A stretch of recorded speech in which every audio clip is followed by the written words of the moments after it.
Hello everyone, welcome to our YouTube channel chemistry classes.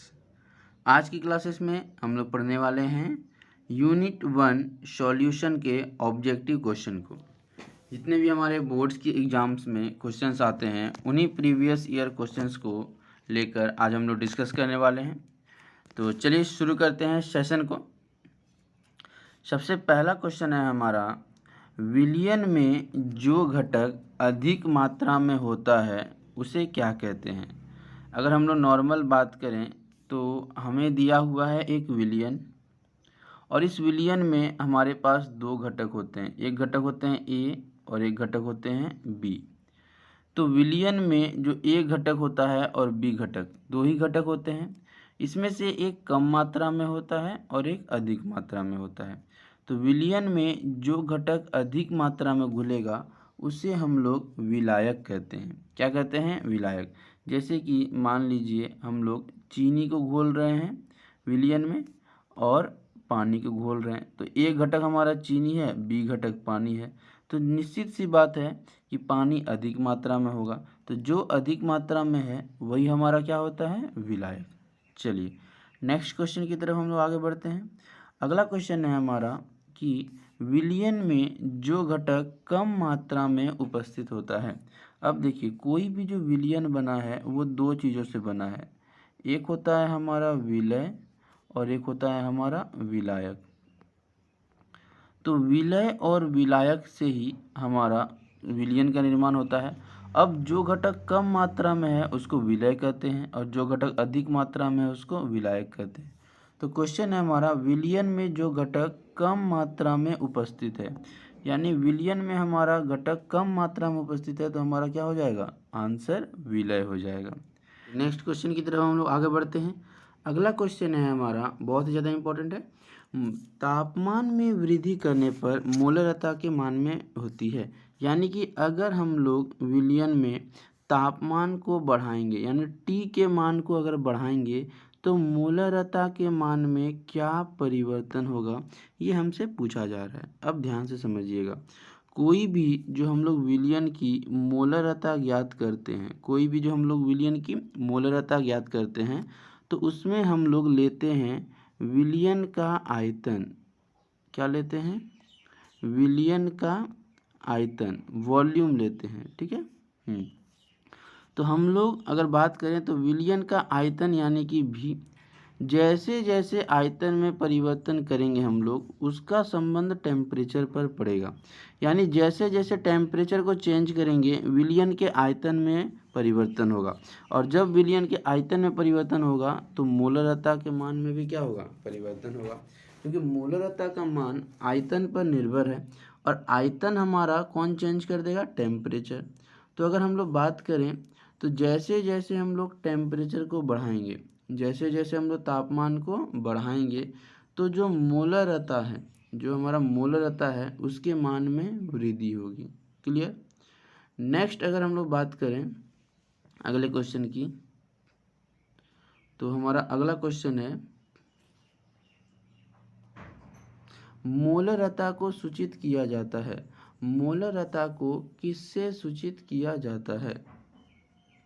चलिए next question को हम लोग डिस्कस करते हैं। मोलरता को सूचित किया जाता है, किसी भी जो विलयन की मोलरता है, किसी भी जो विलयन की मोलरता है उसको किससे सूचित करते हैं? तो उसको हम लोग सूचित करते हैं कैपिटल एम से। मोलरता को किससे सूचित किया जाता है? कैपिटल एम से। अगर इसकी मात्रक की बात करें तो इसका मात्रक हमारा क्या हो जाएगा मोलरता का? ग्राम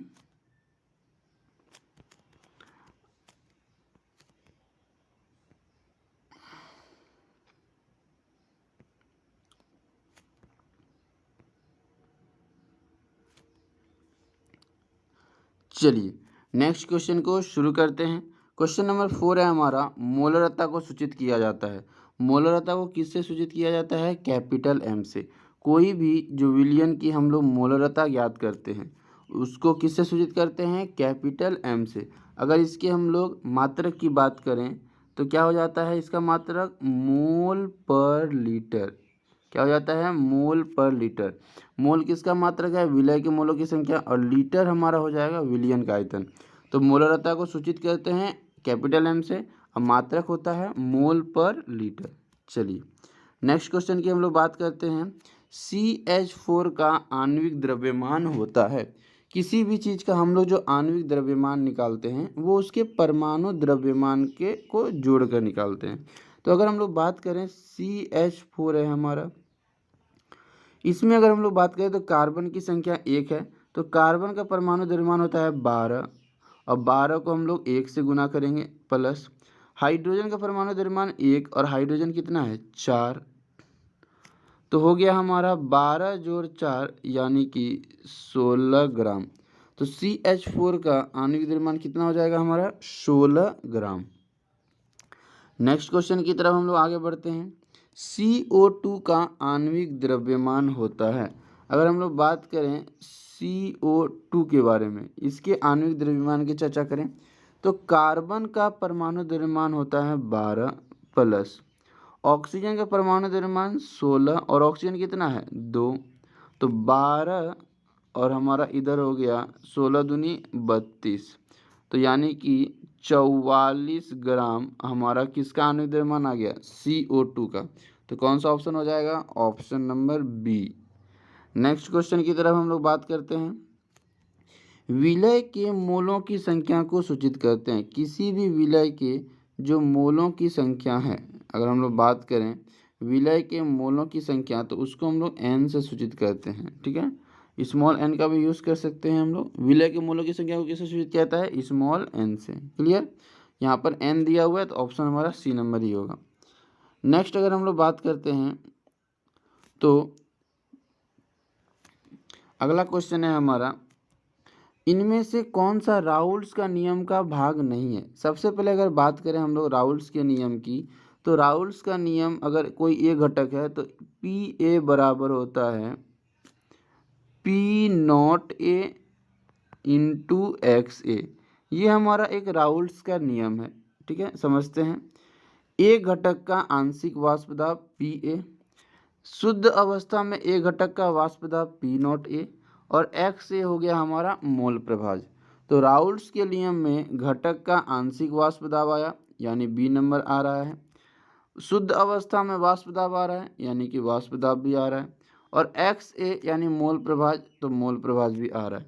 तो हमें क्वेश्चन में बोला गया है कि राउल्स का नियम का कौन सा भाग नहीं है, तो कौन भाग नहीं है राउल्स के नियम का प्रबलता। नेक्स्ट क्वेश्चन की तरफ हम लोग डिस्कस करते हैं।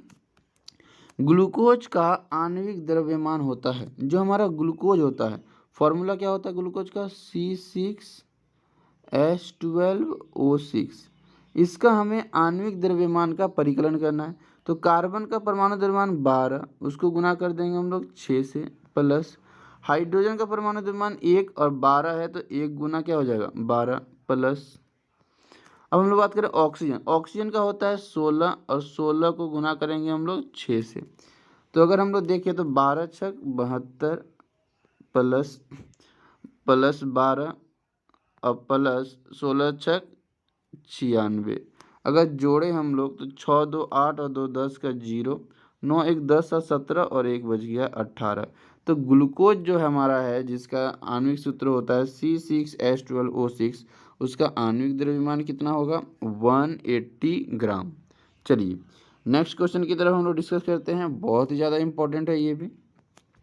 विलय के मोलों की संख्या तथा विलयन का आयतन का अनुपात कहलाता है। यानी कि अगर हम लोग बात करें तो अगर कोई विलयन है हमारा और ऊपर में हम लोग मोलों की संख्या n लिए हैं और नीचे हम लोग विलयन का आयतन लिए हैं। ठीक है, तो ऊपर में विलय के मोलों की संख्या, नीचे में विलयन का आयतन, ये हमारा फॉर्मूला है मोलरता का, और मोलरता को यहाँ किससे सूचित किया जाता है कैपिटल M से। अब देखिएगा ऑप्शन में मोलरता नहीं दिया हुआ है। विलय के मोलों की संख्या तथा विलयन का आयतन का अनुपात मोलरता कहलाता है, लेकिन ऑप्शन में मोलरता नहीं है, बल्कि मोलरता को हम लोग जिससे सूचित करते हैं वो दिया हुआ है। तो कौन सा हो जाएगा option A number. Next question की तरफ हम लोग बात करते हैं। क्वेश्चन नंबर 11 है, विलय के मोलों की संख्या तथा विलायक का द्रव्यमान। अगर हम लोग बात करें तो इस बार हमारे पास है ऊपर में है विलय के मोलों की संख्या, ऊपर में हमारे पास क्या है विलय के मोलों की संख्या, और नीचे हमारा है विलायक का द्रव्यमान। तो ऐसी स्थिति कब आती है? जब हम लोग विलयन में मोललता ज्ञात करते हैं। क्या ज्ञात करते हैं? मोललता। ठीक है, तो जब हम लोग विलयन में मोललता ज्ञात करते हैं उस समय हम लोग विलायक के द्रव्यमान से उसकी तुलना करते हैं। तो मोललता को कैपिटल एम से और मोललता को स्मॉल एम से सूचित किया जाता है। तो ऑप्शन कौन सा हो जाएगा? Option number B. विलय के मोलों की संख्या तथा विलायक का द्रव्यमान का अनुपात क्या कहलाएगा हमारा बच्चों? Capital small M. Small M मतलब क्या? मोललता। बात करें अगर थोड़ा सा इसमें बता देते हैं कि अगर हमारे पास मोललता है और इसी की जैसा नाम है मोललता का, दोनों में डिफरेंस थोड़ा सा देख लीजिए। मोललता में विलयन के आयतन से कंपेयर किया जाता है और मोललता में विलायक के द्रव्यमान से।